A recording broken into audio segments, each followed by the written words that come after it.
everyone, welcome back to Shortcut. So today we'll start chapter number 9, The Bond of Love from our Beehive book of class 9th. So this story is about a lovely friendship between human beings and wild animals. क्या आपने कभी सुना है? वैसे तो बहुत किस्से हमारे सामने हैं, ऐसी बहुत सारी कहानियां हमें सुनने को मिलती है जहाँ पर जो पेट्स होते हैं उनके और उनके ऑनर्स जो हैं उनके बीच में बहुत ही एक अच्छा रिलेशनशिप होता है। हमने बहुत सारी कहानियाँ ऐसी सुनी भी हैं और यहाँ पर एक कहानी दी गई है जो कि एक स्लॉथ बियर के बारे में, यानी कि एक भालू, रीच जिसको हम बोलते हैं हिंदी में। तो एक रीच जिसको ऑथर जो था, यानी कि जो लेखक हैं, उन्होंने वो भालू जो था उसके पेरेंट्स नहीं थे, यानी कि उसकी माँ मर चुकी थी। ऑर्फन बताया गया इस भालू को, यानी कि अनाथ था भालू, और उसको किस प्रकार से लेकर अपने घर लेकर आया और किस प्रकार से इसकी देखभाल की। और चलिए शुरू करते हैं इस चैप्टर को कि क्या हुआ आगे, क्या इन दोनों के बीच में एक अच्छा रिलेशन बन पाया या फिर नहीं, तो एंड में हुआ क्या, चलिए ढूंढने के लिए शुरू करते हैं। I'll begin with Bruno, my wife's pet sloth bear. I got him for her by accident. तो ऑथर जो है वो बता रहे हैं कि इनका जो पेट है, यानी कि जिसको इन्होंने नाम दिया है ब्रूनो, वो एक स्लॉथ बेयर था। और ये स्लॉथ बेयर जो लेखक हैं उनको एक्सीडेंटली मिल गया था, यानी कि एक घटना के दौरान इनको मिला था। 2 years ago we were passing through the sugarcane fields near Mysore. हम मैसूर के पास से एक गन्ने के खेत में से पास हो रहे थे, जा रहे थे वहाँ से। People were driving away the wild pigs from the fields by shooting at them. लोग जो थे वो जंगली जानवरों को, यानी कि जंगली पिग्स जो होते हैं, जंगली सुअर जो है, उनको अपने खेतों से गोलियां मार मार के उसको भगा रहे थे। यानी कि जंगली जो सुअर है वो खेतीबाड़ी को नष्ट कर देते हैं, इस कारण से उनको भगाने की कोशिश की जा रही थी वहाँ के लोगों के द्वारा। Some were shot and some escaped. उसमें से कुछ जो थे पिग्स, उनके गोली भी लगी, वो मर गए, और कुछ जो थे वहाँ से भाग निकले। We thought that everything was over when suddenly a black sloth bear came out panting in the hot sun. तभी इनको लगा कि सब कुछ नॉर्मल हो गया, सब कुछ ओवर हो गया, यानी कि सब सुअर भाग चुके हैं। लेकिन तभी एक काले रंग का स्लॉथ बेयर जो था वो इनके सामने आया, काफी मतलब धूप के अंदर इनके सामने वो आया। Now I will not shoot a sloth bear wantonly, but unfortunately for the poor beast, one of my companions did not feel that way about it and promptly shot the bear on the spot. अब वो जो भालू इनके सामने आया, तो लेखक जो है वो कहते हैं कि मैं तो उसको, क्योंकि रीजन नहीं था उसको मारने का, तो बिना किसी कारण के मैं उसको वेंटली, मतलब विदाउट एनी रीजन, बिना किसी कारण के मैं उसको शूट नहीं करना चाहता था। और यहाँ पर पुअर बीस्ट कहा गया उसको, यानी कि एक पुअर, एक गरीब जानवर कहा गया, क्योंकि वो बेचारा अकेला असहाय था वहाँ पर। लेकिन इसके साथ जो मित्र थे, जो लेखक के साथ कंपेनियंस मतलब इनके साथी, उनमें से एक को इनकी तरफ फील नहीं हुआ, उनको ऐसा नहीं लगा कि इसको गोली नहीं मारनी चाहिए, तो उसने इस बेयर को शॉट कर दिया, यानी इसके गोली चला दी। As we watched the fallen animal, we were surprised to see that the black fur on its back moved and left the prostrate body. अब वो बेयर जो था वो गोली लगने के बाद नीचे गिर चुका था जमीन पे। तभी इन्होंने पाया कि एक उसका फर मतलब उसकी जो ऊपर का बाल रहते हैं काले काले, उसके पीछे बैक में से, उसकी पीठ में से एक काले रंग के जो बाल थे बालों के, वो हिल रहे हैं। उस प्रोस्टेट बॉडी के ऊपर से वो नीचे आ रहे हैं, हिल रहे हैं। प्रोस्टेट बॉडी मतलब एक निर्जीव बॉडी जो कि नीचे गिरी पड़ी थी। Then we saw it was a baby bear that had been riding on its mother's back when the sudden shot had killed her. The little creature ran around its prostrate parent making a pitiful noise. अब उन्होंने देखा कि ये जो क्या था, ये उसकी बॉडी से जो उतरा था वो था एक बेबी बेयर, यानी कि वो माँ थी भालू की, और उस भालू की माँ की पीठ के ऊपर बच्चा सवार था, और वो बच्चा उसकी माँ के मर जाने के बाद उस बॉडी के चारों तरफ घूमता हुआ बड़ा ही पिटीफुल नॉइस, यानी कि बड़ा ही दयनीय, एक असहाय सा फील करने वाला साउंड करता हुआ आजू बाजू घूमने लगा। I ran up to it to attempt to capture. I scooted into the sugarcane field, following it with my companions. I was at last able to grab it by the scruff of its neck while it snapped and tried to scratch me with its long hooked claws. लेखक जो है वो उसको पकड़ने के लिए, capture मतलब पकड़ना, उसको पकड़ने के लिए स्कूटेड, यानी कि उस फील्ड के अंदर शुगरकेन के खेत के अंदर दौड़े, और उसको उसके साथी जो थे लेखक के, वो भी इनके साथ दौड़े, और एट लास्ट इन्होंने उस भालू के बच्चे को, उस बेबी बेयर को पकड़ लिया। बेबी बेयर जो था वो घबराया हुआ था और उसने अपने पंजों से इनको स्क्रैच यानी कि इनको खरोचने की कोशिश की। We put it in one of my gunny bags we had brought, and when I got back to Bangalore, I duly presented it to my wife. She was delighted. She at once put a colored ribbon around its neck, and after discovering the cub was a boy, she christened it Bruno. अब जब लेखक बेंगलोर पहुंचे, उस भालू को पकड़ने के बाद उन्होंने एक बोरी के अंदर, एक गनी बैग बोरी के अंदर डाल दिया और फिर उसको लेकर बेंगलोर गए तो उन्होंने अपनी वाइफ को उसको प्रेजेंट किया, उसको गिफ्ट किया।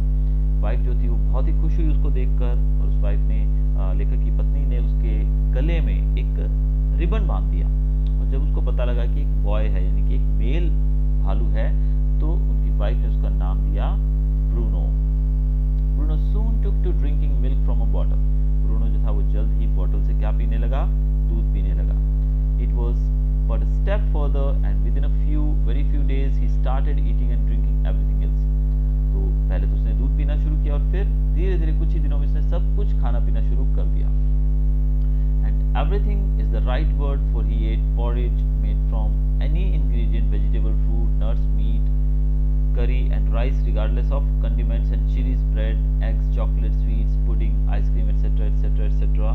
As for drink, milk, tea, coffee, lime juice, aerated water, buttermilk, beer, alcoholic liquor, and in fact anything liquid. It all went down with relish. तो यहाँ पर लेखक बता रहे हैं कि दूध पीने के साथ साथ उन्होंने फिर खाना पीना शुरू कर दिया, सब कुछ। अब सब कुछ का मतलब ये नहीं कि कुछ भी उसको देते थे, सब कुछ का मतलब एनीथिंग। आप देखिए हर एक जो प्राणी है, जानवर है, अब यहाँ पर उनको खाने के लिए कोई भी चीज़ दी जाए जिसमें मसाले भी हैं, मिर्च भी है, सब कुछ है, उसको भी खा जाते थे। इवन उसको देखिए लिकर देते थे, अल्कोहलिक लिकर यानी कि शराब जो है वो भी वो पी जाता था, लस्सी, बेर सब कुछ पी जाता था, सोडा वाटर सब कुछ पी जाता था वो। The bear became very attached to our two Alsatian dogs. अब इनके पास 2 अल्सेशियन कुत्ते थे और बेर जो था वो उनसे भी काफ़ी अटैच हो गया। And to all the children of the tenants living in our bungalow, और इनके बंगलो के अंदर जो बाकी जो इनके किराएदार रहते थे उनके बच्चे जो थे उनके साथ भी ये जो बेर था ये काफ़ी घुल मिल गया। He was left quite free in his younger days and spent his time in playing. अपने यंग बचपन के दिनों में इस बेर को अकेला छोड़ा गया और फ्री रखा गया, और इसने अपना ज़्यादातर समय खेलते हुए बिताया। रनिंग इनटू किचन, किचन में दौड़ते हुए चला जाता, and going to sleep in our beds, और कभी कभी तो ये उनके बेड पे जाकर सो जाता था। One day an accident befell him. I put down poison that is barium carbonate. Barium carbonate जो कि पॉइजन है, एक जहर है, to kill the rats and mice that had got into my library. अब लेखक की लाइब्रेरी के अंदर चूहे आ गए थे, जिसको मारने के लिए लेखक ने बेरियम कार्बोनेट नामक एक पॉइजन जो रहता है उसको एक साइड में रखा ताकि जो चूहे थे वो इसको खाकर मर जाएं। Bruno entered the library as he often did and he ate some of the poison. Bruno जो था लाइब्रेरी में आया और उसने वो उठाकर खा लिया। क्या खाया उसने? Barium carbonate. Paralysis set into the extent that he could not stand on his feet. अब वो खाने के बाद उसको पैरालिसिस जैसा फील होने लगा, यानी कि उसकी बॉडी जो है वो एकदम निर्जीव, बेजान होने लगी और वो अपने पैरों पे खड़ा न रह पाया और वो गिर गया। But he dragged himself on his stumps to my wife. लेकिन उसने अपने आप को घसीटते हुए, अपने आगे वाले पंजों के ऊपर घसीटते हुए अपनी उसकी वाइफ के पास यानी कि लेखक की पत्नी के पास वो चला गया घसीटते हुए। वो कॉल्ड मी, और लेखक की पत्नी ने तुरंत लेखक को आवाज लगाई। I guessed what had happened off I rushed in the car to the vet's residence, case of poisoning, tame bear, barium carbonate, what to do. लेखक जो थे वो तुरंत इसको लेकर एक वेट्स रेजिडेंस, वेट्स मतलब यहाँ पर वेटनरी सर्जन की बात की जाए, वेटनरी डॉक्टर की बात की जा रही है, जो पशुओं के डॉक्टर होते हैं, तो लेखक तुरंत उसके पास गए और लेखक ने जाते ही कहा कि एक पॉइजनिंग का केस है, ये एक टेम बेयर है यानी कि मेरा पालतू भालू है और इसने बेरियम कार्बोनेट निगल लिया है, अब क्या किया जाए, फटाफट से बताइए। Out came his medical book and a feverish reference to index began. What poison did you say? Barium carbonate. Oh yes, barium salt, barium carbonate, symptoms, paralysis, treatment, injections of just a minute sir, I'll bring my syringe and the medicine. तो लेखक जो वहाँ पहुँचे तो doctor को जब बताया कि बेरियम कार्बोनेट इसने खाया है, तो डॉक्टर ने अपनी मेडिकल बुक निकाली और उसमें ढूंढने लगा, पूछने लगा कौन सा सॉल्ट था ये, बेरियम कार्बोनेट करके पता लगा। तो लेखक ने देखा, डॉक्टर ने देखा कि इसका सिम्टम्स क्या है कि पैरालिसिस हो जाएगा और इसके ट्रीटमेंट में क्या इंजेक्शन देना है। तो डॉक्टर फटाफट समझ के फटाफट अंदर जाता है और बोलता है मैं अपने सिरिंज और मेडिसिन लेकर आता हूँ। A dash back to into the car, Bruno still floundering about on his stumps, but clearly weakening rapidly, some vomiting, heavy breathing with heavy flanks and gaping mouth. अब लेखक जो था उसको दवा दिलवाने के बाद वो फिर से गाड़ी में लेकर घर की तरफ चल पड़ते हैं। अब जो भालू था वो काफ़ी, उसने देखिए जहर खाने का कैसा फील करेगा, वो काफ़ी वीक हो चुका है, उसको वोमिटिंग भी हो रही है, सांस फूल चुकी है उसकी, और वो लंबी लंबी सांस ले रहा है, और उसका जो मुंह है वो भी खुले का खुला रह जा रहा है, यानी कि बहुत ही ज़्यादा एक विकट परिस्थिति में था ये भालू। Hold him everybody, in goes the hypodermic, Bruno squeals, 10 cc of the antidote enters his system without a drop being wasted. अब जो उसके हेल्पर्स थे डॉक्टर के, उन्होंने इस भालू को पकड़ा और ब्रूनो को एक इंजेक्शन दिया गया जो कि 10 cc यानी कि 10 ml इंजेक्शन दिया गया। एंटीडोट, एंटीडोट मतलब जो कि जहर को मारने वाली दवाई होती है उसको एंटीडोट कहा जाता है, तो वो दिया गया without a drop being wasted, यानी उसमें बिल्कुल भी वेस्ट किए बिना उतना दिया गया। 10 minutes later condition unchanged, 10 minute wait किया गया लेकिन कंडीशन में कोई बदलाव नहीं था। फिर एक और 10 cc यानी कि 10 ml और दिया जाने लगा। 10 minutes later breathing less stertorous, Bruno can move his arms and legs a little although he cannot stand it. अब एक और इंजेक्शन 10 cc का 10 ml देने के बाद वो काफ़ी रिलैक्स हुआ, अब अपने हाथ पैर हिलाने लगा लेकिन अभी भी वो खड़ा नहीं हो पा रहा। 30 minutes later Bruno gets up and has a great feed. आधे घंटे के बाद ब्रूनो जो था वो खड़ा हुआ और उसने ग्रेट फीड यानी काफ़ी सारा खाना खाया, मज़े से खाना खाया। He looks at us disdainfully as much as to say, what's barium carbonate to a big black bear like me? Bruno is still eating. अब ब्रूनो खड़ा हुआ और वो बड़ा ही एक अलग ही प्रकार से नज़र से देखता हुआ लेखक की तरफ पूछता है कि बेरियम कार्बोनेट वो क्या होता है, इतने बड़े बेयर को, मेरे जैसे इतने बड़े भालू को थोड़ा सा जहर क्या करेगा, और वो खाता रहा, यानी कि वो खाना खा रहा है अभी। Another time he found nearly 1 gallon of old engine oil which I had drained from the sump of the Studebaker and was keeping as a weapon against the inroads of termites. अब जो दूसरा था वो एक दूसरा incident ऐसा हुआ कि एक गैलन के अंदर इंजन ऑयल रखा गया था, ओल्ड इंजन ऑयल जो कि स्टूडेबेकर में से निकाला गया था, जो कि कार का नाम है, अमेरिकन कार है। अब उसमें से निकाला गया था और इस कार के तेल को, वो ब्लैक ऑयल को रखा गया था ताकि जो टर्माइट्स जहाँ पे भी वो लग जाती है, दीमक वगैरह, उसको रोका जाए। अब he promptly drank the lot but it had no ill effects whatever. अब जो बैर था ब्रूनो, उसने ये जो ऑयल था, इंजन ऑयल, ये पी लिया लेकिन इससे उसके ऊपर कोई प्रभाव नहीं पड़ा। The months rolled on and Bruno had grown many times the size he was when he came. Bruno, महीनों बीत गए और ब्रूनो धीरे धीरे बड़ा होने लगा, उसका साइज बढ़ने लगा। He had equaled the Alsatian in height, और अल्सेशियन कुत्तों की हाइट के बराबर पहुंच गया, and had even outgrown them, और जल्द ही वो उनसे भी बड़ा हो गया। But was just as sweet, लेकिन अभी भी बहुत ही स्वीट था, just as mischievous, just as playful, वो आज भी उतना ही mischievous था और playful था, यानी कि and he was very fond of us all, और उसको इनकी सबकी आदत पड़ चुकी थी, यानी कि वो लेखक और उनकी पत्नी की बहुत उसको आदत थी, यानी कि इनके बिना वो रह ही नहीं पाता था। Above all he loved my wife and she loved him too, इसके अलावा वो इनकी वाइफ से बहुत प्यार करता था, इनकी वाइफ भी इसको बहुत पसंद करती। She had change his name from Bruno to Baba. अब लेखक की पत्नी जो थी उन्होंने इसका नाम ब्रूनो से बाबा रख दिया। अ हिंदुस्तानी वर्ड सिग्निफाइंग स्मॉल बॉय, बाबा जो कि एक छोटे बच्चे के लिए हम वर्ड यूज करते हैं अपने इंडिया में, तो वही वर्ड इसके लिए यूज किया। And he could do a few tricks too, अब वो कुछ ट्रिक्स भी करता था। At the command Baba wrestle or Baba box, he vigorously tackled anyone who came forward for a rough and tumble। अब बाबा को कुछ अगर कमांड दी जाए, जैसे कि इसको बोला था रेसल या फिर बाबा बॉक्स, तो ये सामने लड़ने के लिए तैयार हो जाता था, अगर कोई इसकी तरफ आता तो ये इसको मारने के लिए तैयार हो जाता था। Give him a stick, say Baba hold gun, and he pointed the stick at you. Ask him, Baba, where is the baby? And he immediately produced and cradled affectionately a stump of wood which he had carefully concealed in his straw bed. But because of the tenant's children, poor Bruno or Baba had to be kept chained most of the time.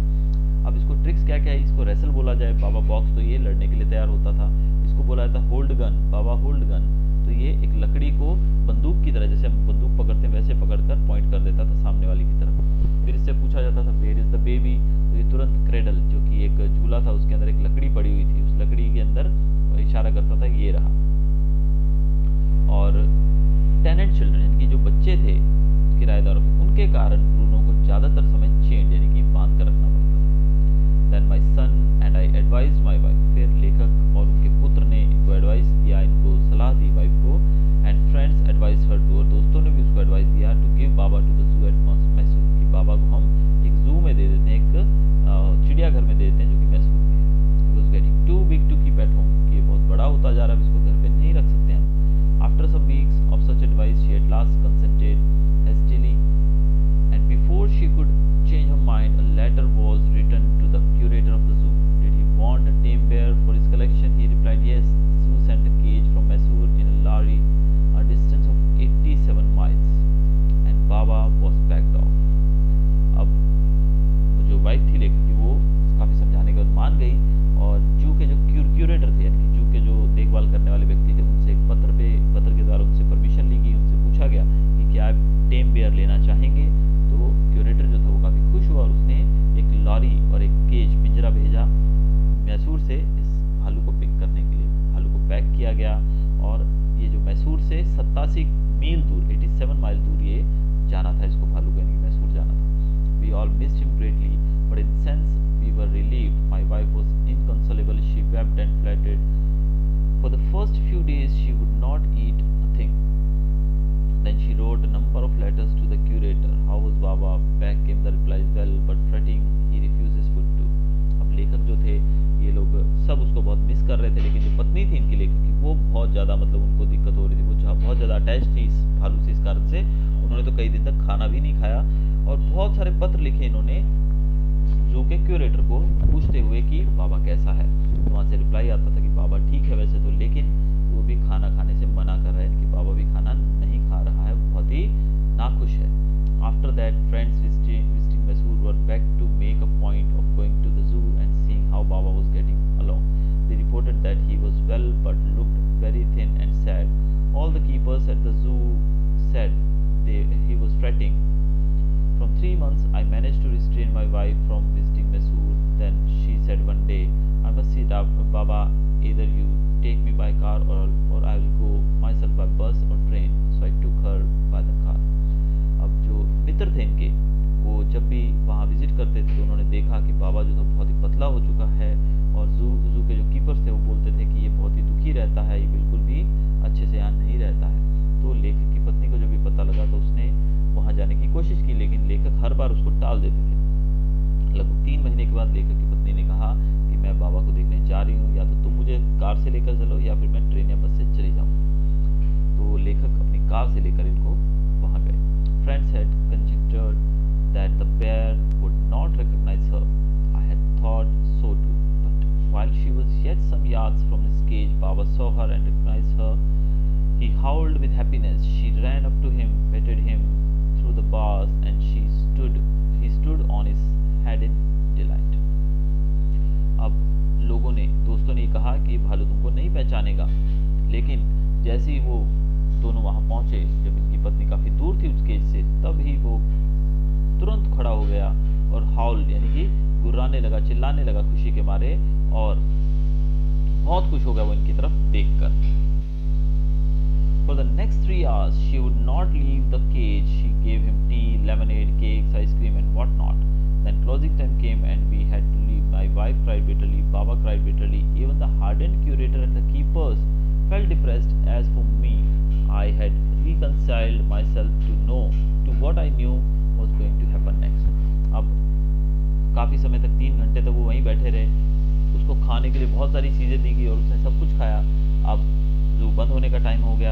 ऐसे में लेखक की पत्नी और जो बैर जो था बाबा, वो भी बहुत ज़ोर ज़ोर से रोने लगा। इवन क्यूरेटर जो जू के जो देखभाल करने वाले थे वो, और कीपर्स जो थे वहाँ के, वो सब भी बहुत ज़्यादा भावुक हो गए। अब आगे क्या होने वाला था ये लेखक को पता था। Oh please sir, she asked the curator, may I have my Baba back? Hesitantly he answered, madam, he belongs to the zoo and is government property now.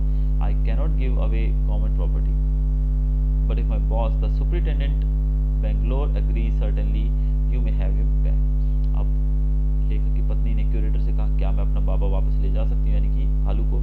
तो सामने से उत्तर मिला कि अभी ये जू की प्रॉपर्टी गवर्नमेंट प्रॉपर्टी है, मैं उसको नहीं दे सकता, लेकिन हाँ मेरे बॉस यानी कि सुपरिटेंडेंट बेंगलोर अगर जो है वो एग्री करते हैं तो ये आप ले जा सकते हैं. There followed the return journey to Bangalore and a visit to the superintendent's bungalow. A tearful pleading.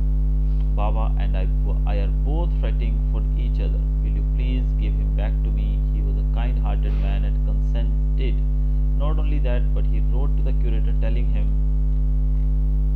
to lend us a cage for transporting the bear to Bangalore. अब जो लेखक की पत्नी ये तुरंत बेंगलोर पहुंचे और उसकी वापसी का घर वापसी का जो कार्यक्रम था, जो प्रोसीजर था, वो शुरू कर दिया। इन्होंने सुपरिंटेंडेंट के सामने रोते हुए बड़ी प्रार्थना की, बहुत ज़्यादा उनको रिक्वेस्ट की, और वो जो सुपरिंटेंडेंट था वो भी बहुत ही ज़्यादा अच्छा व्यक्ति था। उसने तुरंत मैसूर के जो जू के जो क्यूरेटर थे उसको पत्र लिखा और कहा कि बाबा इनको वापस कर दिया जाए और एक केज, एक पिंजरा भी इनको दिया जाए ताकि ये उसको घर ले जा सके। Back we went to Mysore again, armed with the superintendent's letter. Baba was driven into a small cage and hoisted on the top of the car. The cage was tied securely and a slow and careful return journey to Bangalore was accomplished.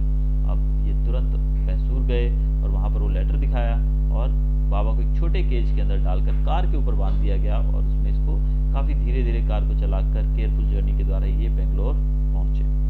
Once home, a squad of police were engaged for special work in our compound. An island was made for Baba. It was 20 feet long and 15 feet wide and was surrounded by a dry pit or moat 6 feet wide and 7 feet deep. A wooden box that once housed fowls was brought and put on the island for Baba to sleep in at night. Straw was placed inside to keep him warm and his baby, the gnarled stump, along with his gun. The piece of bamboo, both of which had been sentimentally preserved since he had been sent away to the zoo, were put back for him to play with. अब लेखक ने उसको घर वापस लाए। उसके बाद कुछ पुलिस को बुलाया गया ताकि इसको वहाँ से गाड़ी से उतारा जाए और इसके लिए एक अलग तरह का कंपाउंड तैयार किया जाए। तो लेखक और उसकी पत्नी ने घर के कंपाउंड के अंदर इसके लिए एक अलग तरह का आइलैंड बनाने की कोशिश की, जिसमें थोड़ा छोटा सा तालाब था और वहाँ पर इसके सोने के लिए एक बॉक्स भी रखा गया जिसके अंदर स्ट्रॉ से बेड तैयार किया गया और इसकी खेलने की चीज़ें जिससे ये खेलता था, जैसे कि गन वगैरह जो लकड़ी के पीछे से खेलता, वो सब चीज़ें वहाँ वापस रख दी गई। In a few days, the coolies hoisted the cage onto the island and Baba was released. He was delighted, standing on his hind legs. He pointed his gun and cradled his baby. My wife spent hours sitting on a chair while he sat on her lap. He was 15 months old and pretty heavy too. अब लेखक जो कुलीस थे उन्होंने इसको island तैयार होने के बाद बाबा को रिलीज़ किया, खोल दिया, इनके पिंजरे से इसको आज़ाद किया और वो बहुत खुश हुआ। अपनी टांगों पे खड़े होकर वो बहुत ही ज़्यादा खुशी महसूस कर रहा था वो भालू, और वो गन की तरफ पॉइंट करता और क्रेडल जो झूला था वो बेबी का उसकी तरफ इशारा करता